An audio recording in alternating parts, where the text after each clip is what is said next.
ओम नमः से देभ्या।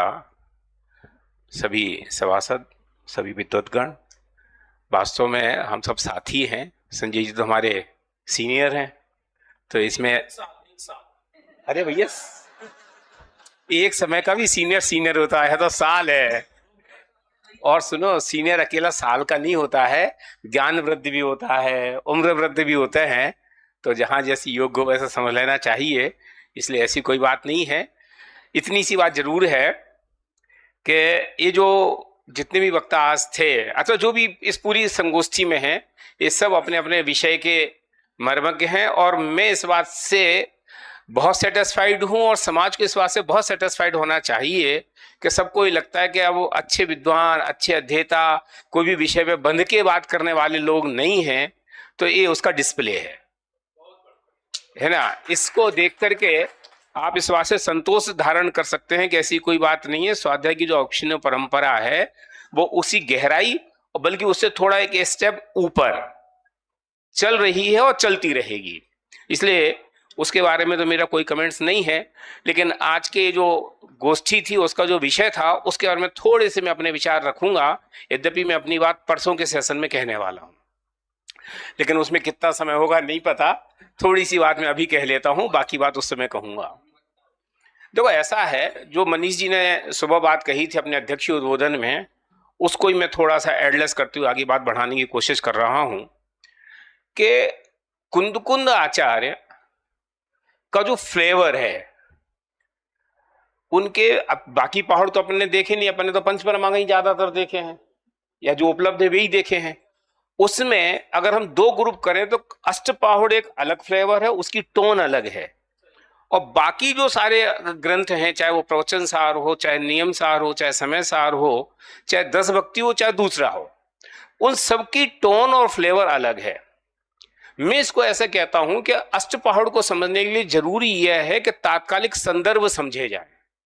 और मैं बहुत गहराई के साथ इस सदन में इस बात को उपस्थित करना चाहता हूं कि वास्तव में अष्टपहाड़ एक्शन का रिएक्शन है। जो तात्कालिक संदर्भ थे, जब दिगंबर और श्वेतांबर की रेखाएं गहरी हो रही थी, वो भले ऑफिशियली डिक्लेयर हुए नहीं हुए, अभी मैं इस विषय में नहीं पढ़ रहा हूँ, वो इतिहासकार जानेंगे। यद्यपि ईसा की 300 सदी पहले से लेकर के ईसा की 300 सदी, माने लगभग 600 साल का टाइम इस द्वंद का रहा है। उसके बाद ऑफिशियली समझ लो श्वेतांबर संप्रदाय डिक्लेयर हुआ, जब उनके वो तीसरी संगति बल्लभी में हुई और जब उनके आगम व्यवस्थित रूप से लिखे गए। लेकिन ऐसा थोड़ी कि वो ओवरनाइट हो गया, उसमें कितना समय लगा, उसमें अर्धफालक भी हुए, फिर और भी दूसरे लोग हुए। तो वो जो समय था वो ट्रांसफॉर्मेशन का समय था। कुंद के सामने जो समस्या थी वो ये थी, उन्हें दो काम एक साथ करने थे। पहली बात तो ये कि जो उनके घर में लोग थे उनको सेफ रखना था, क्योंकि सॉफ्ट कॉर्नर किसको पसंद नहीं आता। एक स्कूल में मोबाइल अलाउ हो और एक स्कूल में मोबाइल अलाउ ना हो, तो आपके बच्चे कौन से स्कूल में जाना चाहते हैं? सीधी सी बात है। तो सॉफ्ट कॉर्नर तो दुनिया को पसंद है। तो उनकी बेसिक समस्या ये थी कि उन्हें अपने घर को सुरक्षित करना था। जो लोग यहाँ दिगंबरत्व की साधना कर रहे थे, उन्हें गिल्टी ना हो कि यार वे तो बढ़िया सॉफ्ट कॉर्नर के साथ भी मोक्ष जा रहे हैं, हम मुफ्त में परेशान हो रहे हैं। हाँ हाँ, एक समस्या ये थी। और दूसरी समस्या ये थी कि जो चले गए और गिल्ट महसूस कर रहे हैं, उनके लिए घर वापसी का रास्ता कैसे खुले? उन्हें नहीं पता था, लेकिन चले गए, प्रभाव में चले गए अथवा अभाव में चले गए, उस बहस पे मैं नहीं जाना चाहता हूं। लेकिन आखिरकार जो गए, उनको लौटने के लिए कोई पाथवे तो होना चाहिए ना। वो अष्टपहाड़ वो पाथवे है। पहली गाथा से लेकर के 502 नंबर तक की गाथा तक दो चार गाथाएं अगर आप छोड़ दो, तो हर गाथाओं को इस एंगल से देखा जा सकता, उसमें उसके तत्व और उसके बीज छुपे मिलेंगे। अभी मैं सिर्फ आपसे बोध पहाड़ की बात करना चाहता हूं कि बोध पहाड़ का जो बेसिक टॉपिक है वो ये है कि उन्होंने जिन मुद्रा पे सब चीजें घटा दी।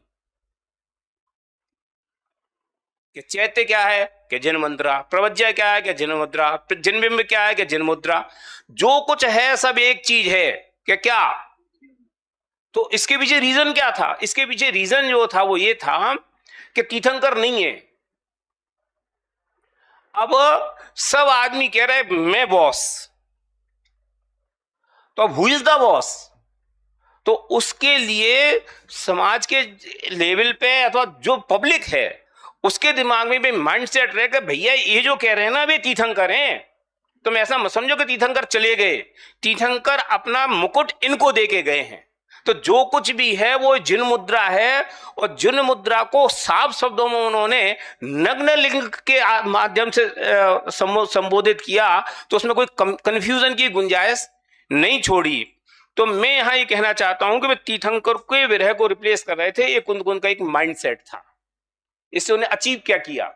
उन्होंने इससे अचीव ये किया कि जो दूसरे आगमों की संतति की ओर उन्मुख हो रहे थे, अथवा जो ये कहा जा रहा था कि मूल आगम तो खत्म नहीं हुआ है, असली आगम हमारे पास है, ये उसके निषेध रूप कि नहीं भैया ऐसी बात नहीं है, ये जो कह रहे हैं ना ये मुक्ति का मार्ग है, ये मोक्ष का मार्ग है, हमें इस पे चलना है और इसके हिसाब से आगे बढ़ना है।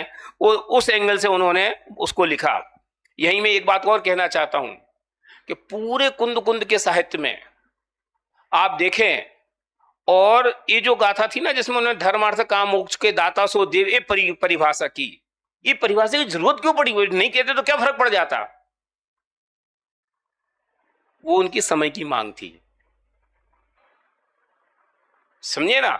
इसलिए वो जो उन्होंने परिभाषा कही उसको हम प्रथमानुयोग का एंगल भी कह सकते हैं कि बे तो सब करने की, अरे बेटा इधर आ, ये भी सब देते हैं, धर्म भी देते हैं, अर्थ भी देते हैं, काम भी देते हैं, मोक्ष भी देते हैं। आप उस एंगल से भी देखने की कोशिश करेंगे तो ऐसे मैं ऐसा कह करके ये नहीं करूंगा ये बात सही है या नहीं है, और अगर आप सही कहो तो मुझे कोई ऐतराज नहीं है, क्योंकि जैन दर्शन में हर बात की एक अपेक्षा है। नहीं देते ऐसी बात थोड़ी है, हजार जगह मैं आपको लिखा दिखाऊंगा कि देते हैं, कुछ जगह ये भी लिखा है कि नहीं देते हैं। तो कौन सी बात सही है? कि दोनों बात सही है।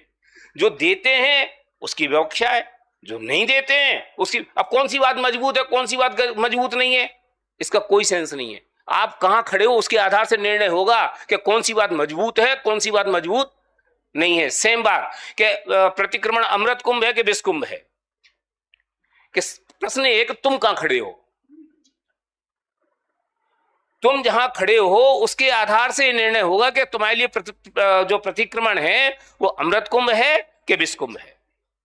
शुद्धोपयोग की भूमिका में हो विष कुंभ है, और प्रवृत्ति की भूमिका में हो और अशुभोपयोग की भूमिका में हो अमृत कुंभ है।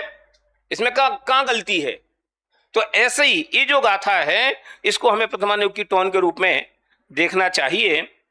और जितेंद्र जी ने जो प्रवज्ञा के संदर्भ में बात की उसमें मुझे दो तीन बातें कहनी है कि जब कुंद आचार्य ने प्रवज्ञा की बात की तो अब लगभग 20 गाथाओं का प्रकरण है, उसको अगर आप पलट के देखेंगे और गिनेंगे तो लगभग 10 से 11 गाथाएं ऐसी हैं जहां उन्होंने एक वर्ड को रिपीट किया है। प्रवज्ञया एरिसा भणिया, दीक्षा ऐसी होती है, दीक्षा ऐसी होती है, दीक्षा ऐसी होती है, दीक्षा ऐसी होती है। मानो वे उस आर्गुमेंट का जवाब दे रहे हो कि वे भी तो दीक्षा लिए, वे भी तो मुनि हैं। नहीं भैया, दीक्षा ऐसी होती है, दीक्षा ऐसी होती है, दीक्षा ऐसी होती है। मैंने कहा तो ये कहा जाता कि एक शब्द कम लिखना पड़े तो संतान उत्पत्ति जैसा सुख होता है, और वे आचार्य इस बात को लगातार रिपीट कर रहे हैं, तो उनके दिमाग में खनक कितनी होगी इस बात की। इसको कई बार मैं ऐसे भी कहता हूं कि कभी जब होता ना कोई वाद विवाद की बात आती, कोई बात को अपनी जोर से सिद्ध करना हो तो 10वीं बार ऐसा ही है, ऐसा ही है, ऐसा ही है, मानो वे क्या बोले ताल ठोक के बात कह रहे हो कि इसका नाम प्रवज्ञा है, ऐसी प्रवज्ञा होती है, इसके अलावा कोई प्रवज्ञा नहीं है। वो प्रकरण वहां से बहुत महत्वपूर्ण रूप से देखना चाहिए। और उसमें भी जहां जह जाय रूप सरिसा, वो जो उन्होंने शब्द लिखा यथाजात रूप, और फिर गिह गंथ मोह मुक्का, ये सब उसी की ओर इशारा करते हैं कि दीक्षा कैसी होती है कि इनके बिना होती है, इसके अलावा नहीं होती है।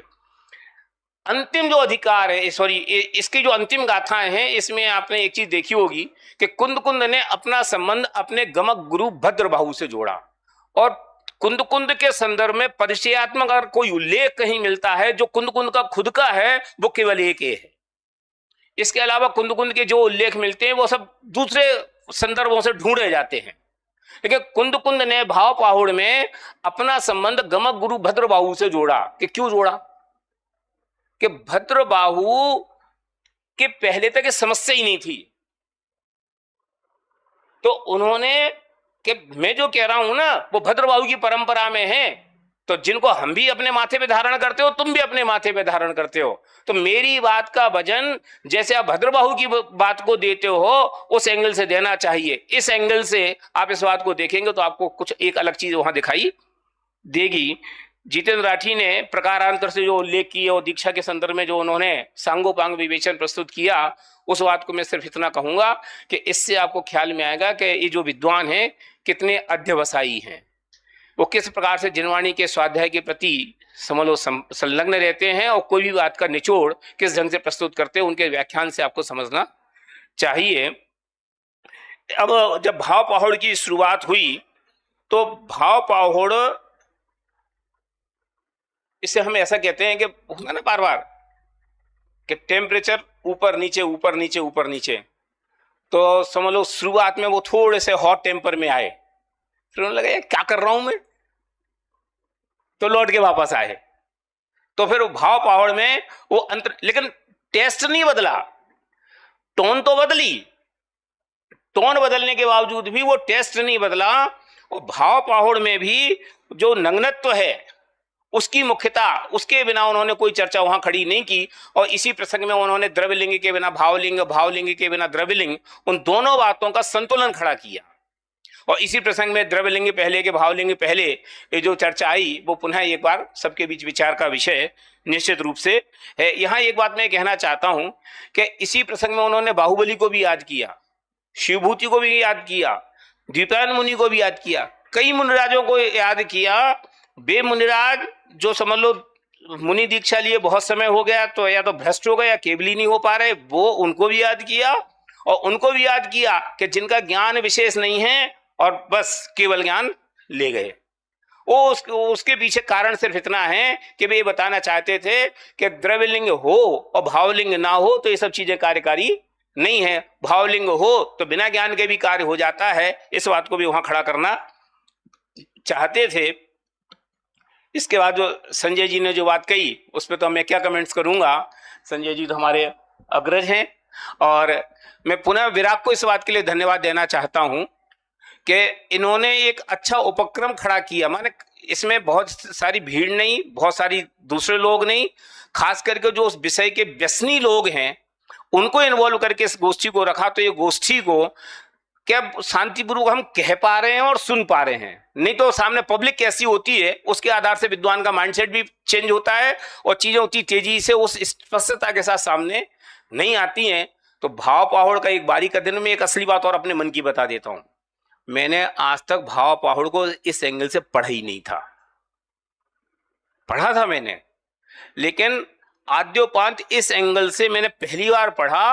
और इसके बाद मैंने उसको 3 एंगल से पढ़ा। पहले तो केवल गाथा गाथा, फिर उसकी संस्कृत छाया के साथ, फिर उसकी टीका के साथ, फिर सुसागर की टीका के साथ।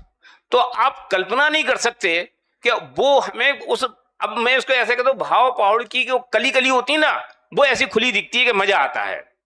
तो इस गोष्ठी का जो पर्पज या अभिधेय है वो ये है कि इस बहाने जो ग्रंथ कम पठन पाठन में हैं अथवा जिनके बारे में चर्चा कम की जाती है, एक बार उनके ऊपर भी चर्चा हो तो हम सब भाव पहाड़ और अष्ट पहाड़ का अध्ययन करके अपनी रुचि को आगे बढ़ाएं। ऐसी मंगल भावना के साथ इस बात को भी पूरी करता हूं।